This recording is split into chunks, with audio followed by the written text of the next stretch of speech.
Bonjour tout le monde. Aujourd'hui, on va, comme méditation biblique, lire et tirer une méditation du psaume 2. Avant de commencer, on va remettre ça au Seigneur, d'accord? Merci, Père, de nous parler par ta parole, de nous édifier. Saint-Esprit de Dieu, toi qui nous as été donné pour renouveler notre intelligence, illuminer notre entendement, pour qu'on puisse avoir ta joie. Seigneur Jésus, tu nous le rappelles par les Écritures, la joie de Dieu, ta joie, Seigneur Dieu, est notre force. Renouvelle-nous, fortifie-nous, bénis-nous par ta parole encore ce matin. Merci, Père, d'avance dans le nom de Jésus. Amen. Psaume 2. Pourquoi ce tumulte parmi les nations? Ces vaines pensées parmi les peuples? Pourquoi les rois de la terre se soulèvent-ils et les princes se liguent-ils avec eux contre l'Éternel et contre son oint? Brisons leurs liens, délivrons-nous de leurs chaînes. Celui qui siège dans les cieux rit. Le Seigneur se moque d'eux. Puis il leur parle dans sa colère. Il les épouvante dans sa fureur. C'est moi qui ai oint mon roi sur Sion, ma montagne sainte. Je publierai le décret. L'Éternel m'a dit, tu es mon fils, je t'ai engendré aujourd'hui. Demande-moi, je te donnerai les nations pour héritage, les extrémités de la terre pour possession. Tu les briseras avec une verge de fer, tu les briseras comme le vase d'un potier. Et maintenant, roi, conduisez-vous avec sagesse. Juge de la terre, recevez instruction. Servez l'Éternel avec crainte, et réjouissez-vous avec tremblement. Baisez le Fils, de peur qu'il ne s'irrite et que vous ne périssiez dans votre voie, car sa colère est prompte à s'enflammer. Heureux tous ceux qui se confient en lui. Donc, on voit dans ce psaume qu'il se divise en 3 strophes. Il y a comme, première strophe, c'est le monde qui parle. Le monde hostile au roi David, donc versets 1 à 3. Deuxième strophe, c'est l'Éternel qui parle.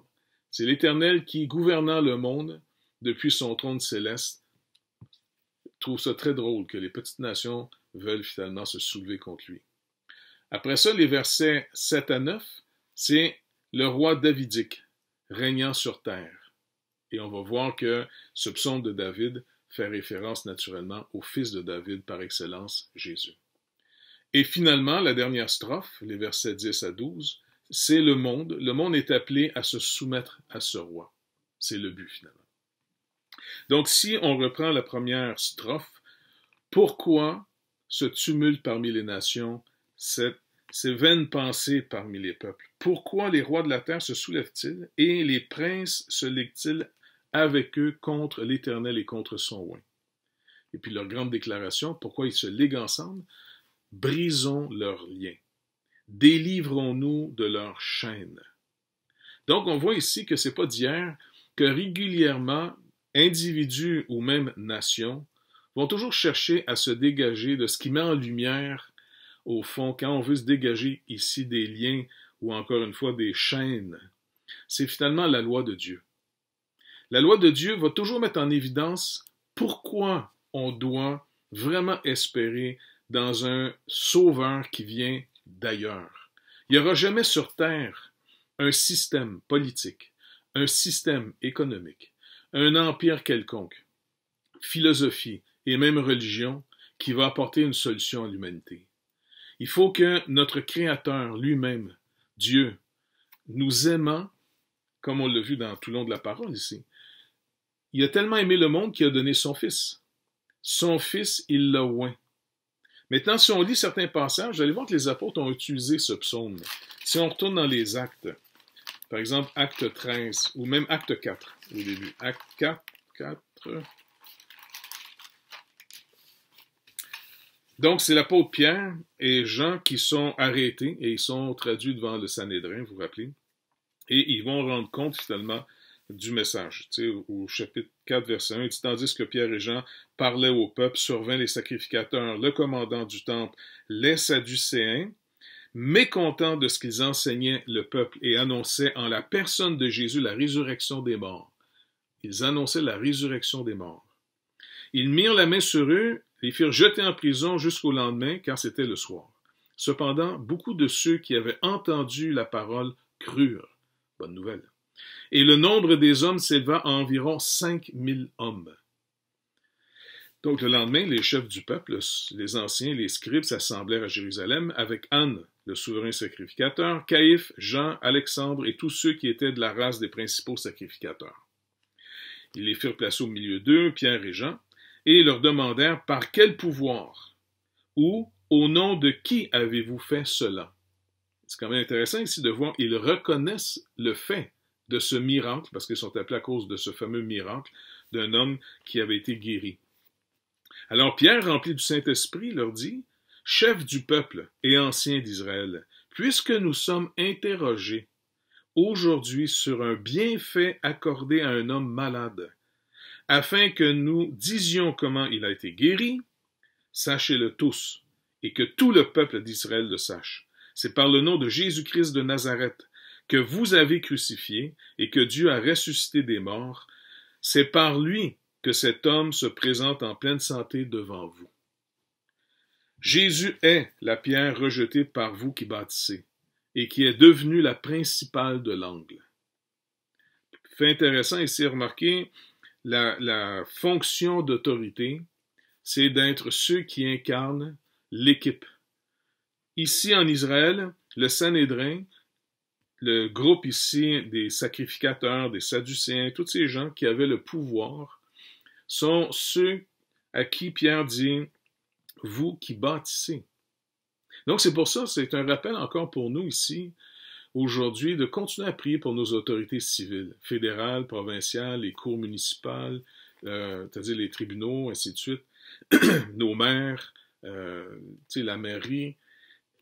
De ne pas oublier finalement que toute autorité va un jour recevoir le jugement du travail qu'ils ont fait, comment ils ont bâti. Jésus nous rappelle que si tu bâtis sur du sable ou sur le roc, ça va être différent. Ou Paul nous rappelle aussi que même nous, en tant que croyants, l'autorité que Dieu nous donne en tant qu'Église, en tant que croyants, en tant que certaines des positions dans notre Église, chacun de nous est appelé à un jugement. Il va mettre au feu, à l'épreuve, ce que nous avons bâti. Quels sont les matériaux qu'on a pris? Et les matériaux les plus sûrs, c'est encore une fois toujours ce que Dieu donne, et non ce que l'homme produit par lui-même.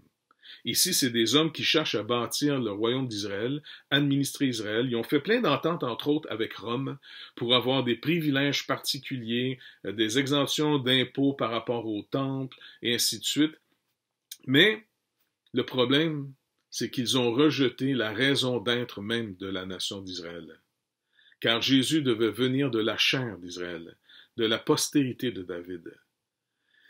Et ils l'ont rejeté. Et les apôtres n'ont pas peur de leur dire clairement, vous l'avez rejeté, vous l'avez fait mettre à mort. Il dit, car il n'y a aucun autre nom. Il n'y a de salut en aucun autre, car il n'y a sous le ciel aucun autre nom qui a été donné parmi les hommes, par lequel nous devions être sauvés. Et lorsqu'ils virent l'assurance de Pierre et de Jean, ils furent étonnés, sachant que c'étaient des hommes du peuple, sans instruction, et ils les reconnurent pour avoir été avec Jésus. Mais comme, ça c'est intéressant ici de voir, c'est des hommes du peuple sans instruction, et pourtant ils ont beaucoup d'assurance. Donc encore une fois, ces hommes, eux, ont une assurance, un, à cause de la position qu'ils ont, deux, peut-être à cause des diplômes qu'ils avaient de l'époque, ils venaient sûrement de certaines écoles, Hillel, Shammai, peu importe, là.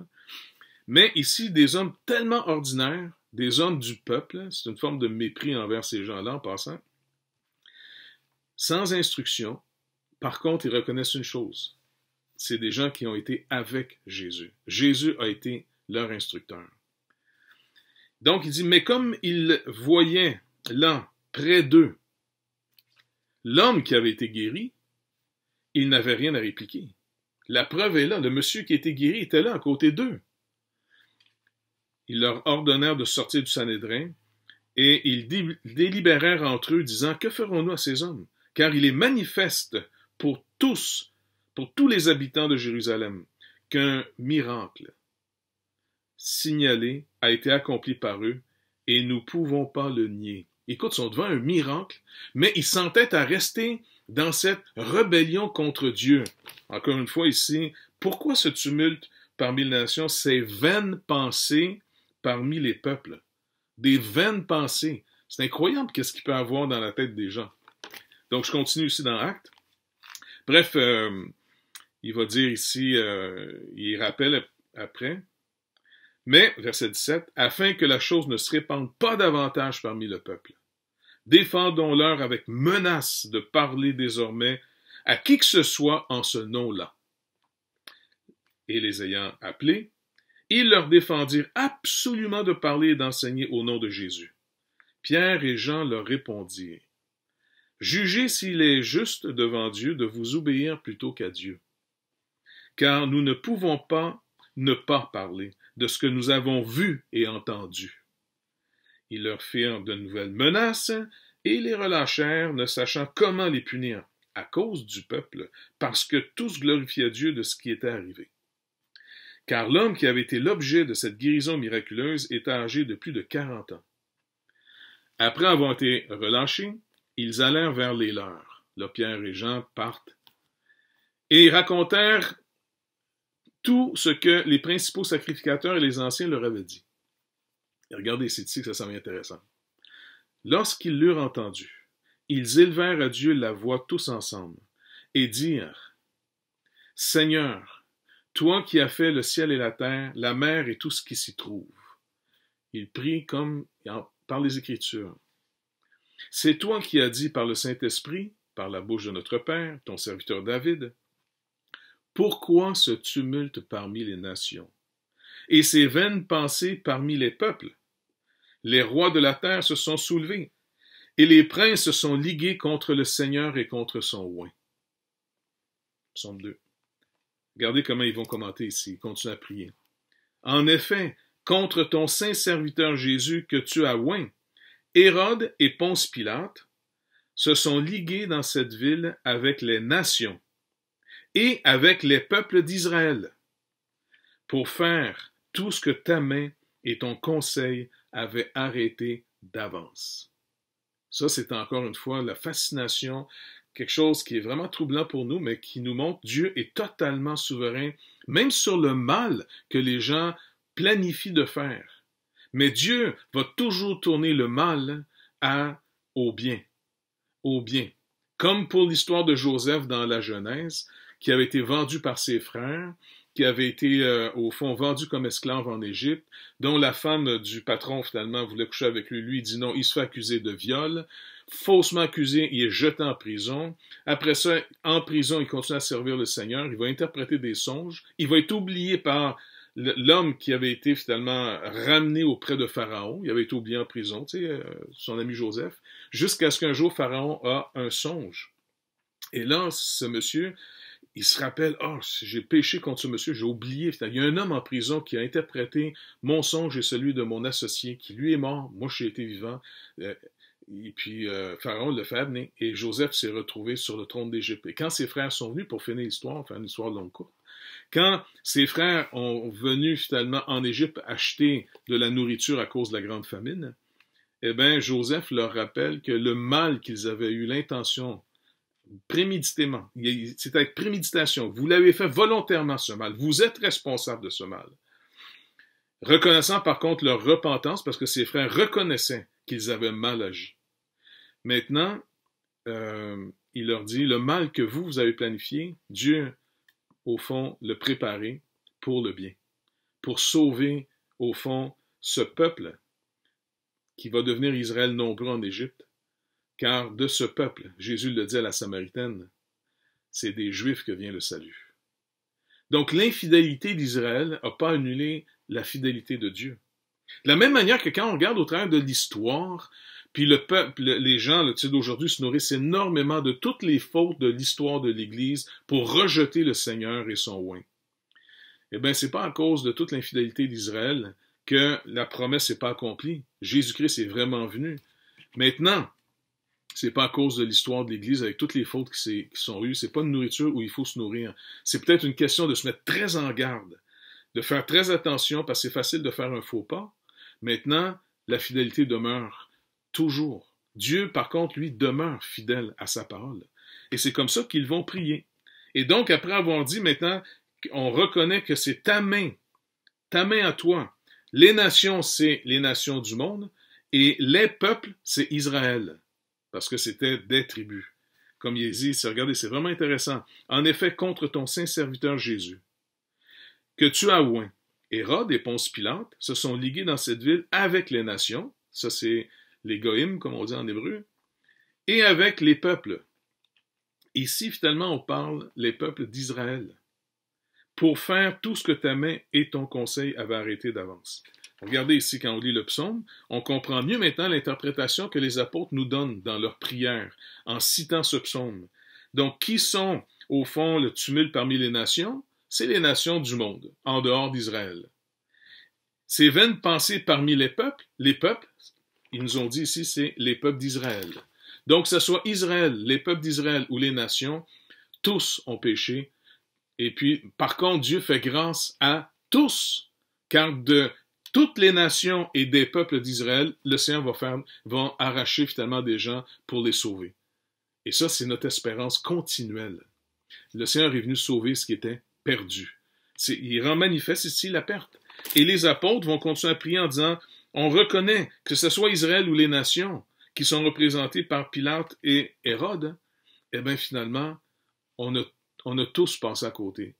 Mais toi, mon Dieu, toi, Seigneur, dans ta bonté, dans ta miséricorde, t'es venu sauver ce qui était perdu. C'est pour ça qu'il dit, et maintenant, regardez bien, tu sais, maltraité, injustement traité, contrairement à des religions agressives qui voudraient dire, fais périr mes ennemis, ils vont dire, verset 29, et maintenant, Seigneur.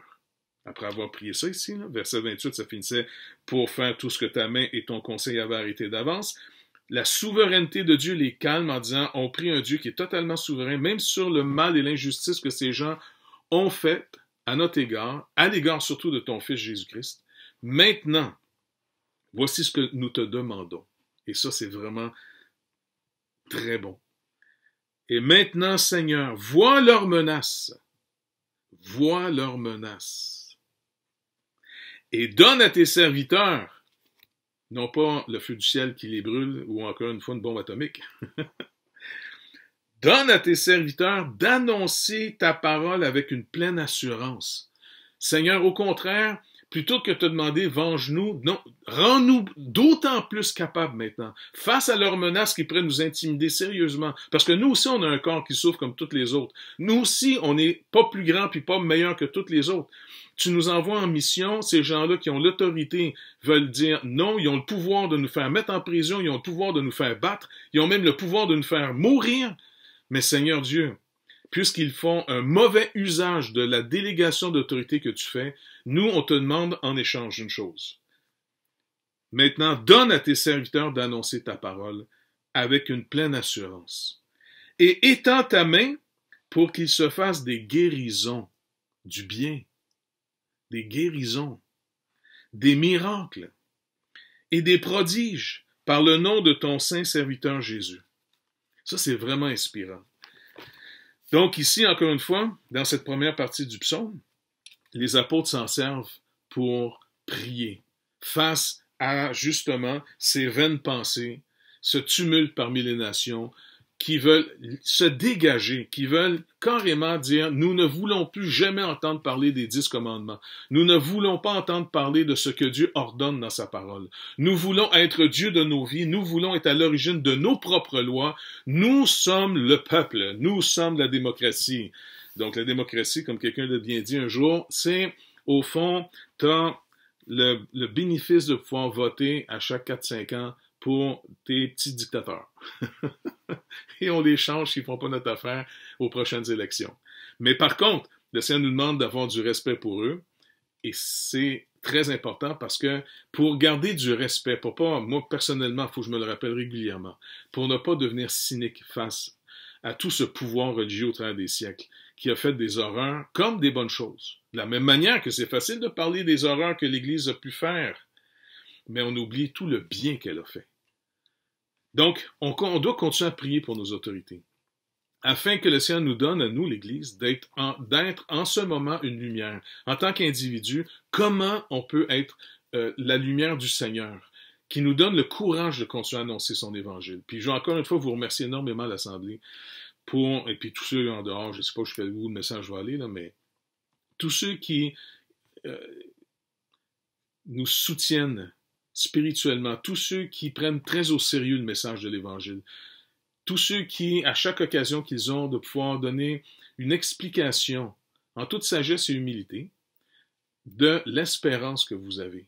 Le monde a besoin d'une espérance solide, véritable, qui transcende la fin de cette vie, qui va plus loin que juste le court moment d'existence qu'on a présentement. Donc, le Seigneur, finalement, il se moque d'eux. Il nous rappelle en disant, hey. Donc, ça a toujours été la même chose. Il va parler un jour dans sa colère. Ça va être définitif. Et quelquefois, au travers de l'histoire, le Seigneur a manifesté ses jugements. Parce que, qu'est-ce qu'il dit? Il parle de son oint. Et qui est ce oint? C'est Jésus. Maintenant, regardez ce qui est déclaré Fils de Dieu avec puissance. Regardez comment Paul le dit dans Romains chapitre 1. Romains chapitre 1. Et si le verset... on peut voir même avec l'introduction à partir du verset 1. Paul, serviteur de Jésus-Christ, appelé à être apôtre, mis à part pour annoncer l'évangile de Dieu, qui avait été promis auparavant de la part de Dieu par ses prophètes dans les Saintes Écritures, et qui concerne son Fils, né de la postérité de David selon la chair, et déclaré Fils de Dieu avec puissance, selon l'Esprit de sainteté, par sa résurrection d'entre les morts. Jésus-Christ notre Seigneur. C'est pour ça que la résurrection de Jésus-Christ, elle est dans le message de l'Évangile fondamentale.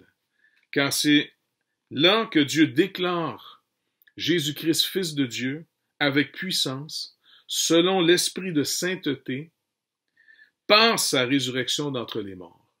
Et c'est pour ça que les apôtres, sachant très bien qu'à leur époque, comme à notre époque, les gens ne veulent pas croire à la résurrection des morts. Et pourtant, à l'époque de Jésus, dans son ministère, Jésus a ressuscité des morts. Pas pour régler le problème de la mortalité de cet homme quand il ressuscite ou de la petite fille de 12 ans, car elle va rester mortelle, elle va mourir plus tard. Mais quand il a fait ces démonstrations de puissance, ces miracles, qui Jean traduit par des signes, c'était toujours pour nous rappeler que lui et lui seul va un jour régler le problème de manière définitive. Pas juste ici. Ici, il va soulager. Il va pourvoir à nos besoins. Il va nous aider dans ce pèlerinage, dans cette marche. Parce que ici, tout va passer. Donc, faites attention souvent aux évangiles de prospérité, où est-ce qu'on vous promet des miracles sans arrêt, puis tout va bien aller, puis ainsi de suite. Non, le Seigneur, c'est vrai qu'il va répondre à nos besoins. C'est vrai qu'il prend vraiment soin de nous. On peut se raconter plein de témoignages comment le Seigneur a pris soin de nous. Mais tout ça pour continuer à nourrir notre confiance en lui face au dernier ennemi, la mort. La mort. Parce que ça, c'est le dernier ennemi qui met souvent un sens final, soit à une fausse croyance, ou qui va mettre un sens final à toute cette persévérance pour dire maintenant tu n'as plus à persévérer, je te délivre. La mort pour certains va vraiment être un cadeau. L'apôtre Paul dit lui-même, il ne sait pas qu'est-ce qu'il devait préférer à son époque, de mourir puis de rejoindre le Seigneur, ce qui est beaucoup plus précieux, ou de rester vivant et rester utile pour l'Église à l'époque. Mais ça lui faisait vivre à tous les jours servir l'Église et de prêcher l'Évangile au monde, des persécutions, la prison. Il a été battu je ne sais pas combien de fois, lapidé, en péril sur les routes, sur la mer, partout. Mais parce qu'il savait que son espérance, ce qu'il annonçait de la part du Seigneur, était tellement sûr, il avait fait la rencontre avec Jésus-Christ ressuscité. C'est notre rencontre personnelle avec le Seigneur à tous les jours qui va déterminer notre capacité de persévérer, notre joie de continuer à le servir, malgré les problèmes que ça peut nous causer, malgré le rejet que certains d'entre nous, on a subi peut-être pendant des années, d'avoir perdu des amis, d'avoir perdu même des fois la famille, d'avoir été rejeté, et dans une société qui veut rien savoir de Dieu, qui veut vivre comme bon lui plaît, et nous, on est obligé de leur rappeler, non, je suis désolé, il y a un Dieu qui règne, et c'est à ce Dieu. Vous devez vous préparer à la rencontre de ce Dieu. Et si Jésus-Christ, finalement, vous n'êtes pas venu pour vraiment l'embrasser, vous soumettre à lui, parce que c'est une expression de l'époque, d'embrasser le Fils, c'était qu'un monarque venant, il embrassait les mains, les pieds, le vêtement. C'est une manière de manifester notre soumission, à moins qu'on vienne à ce Fils avec crainte et tremblement. Comme il dit, baisez le Fils de peur qu'il ne s'irrite. Le Seigneur, il est présentement patient. Mais quand un homme, une personne meurt, la parole nous dit, il est donné à l'être humain de mourir qu'une seule fois, après quoi vient le jugement. C'est dans Hébreu, dans l'Épître aux Hébreux. Donc, c'est aujourd'hui le temps du salut. C'est maintenant. Et nous, en tant que croyants, de ne pas perdre cette attitude de respect envers le Seigneur. C'est comme une drôle d'attitude. Il nous apprivoise, on s'approche de lui avec respect. Il y a autant de la crainte d'un côté que la joie de voir qu'il nous aime. Il nous aime et il bannit tranquillement cette crainte, qui suppose toujours un jugement. La crainte nous rappelle un jugement. Et lui seul peut nous dire, je t'ai pardonné, je t'ai racheté. Et même dans notre vie de tous les jours, quand il nous met quelque chose à cœur, d'abandonner une chose, de mieux faire une autre chose, c'est très important de l'écouter. Parce qu'ici, c'est le Seigneur, le Fils unique de Dieu qui a pris chair. C'est à lui que le Père a donné tout pouvoir. Et quel est son pouvoir? Il dit ici, demande-moi et je te donnerai les nations en héritage. Les nations lui appartiennent. Qu'elles le reconnaissent ou non, c'est très secondaire. Il n'y a pas juste l'Église qui appartient au Seigneur. Tout le monde appartient au Seigneur. Et dans ce monde qui est en rébellion contre le Seigneur et sur lequel il règne, on est dans sa sphère royale.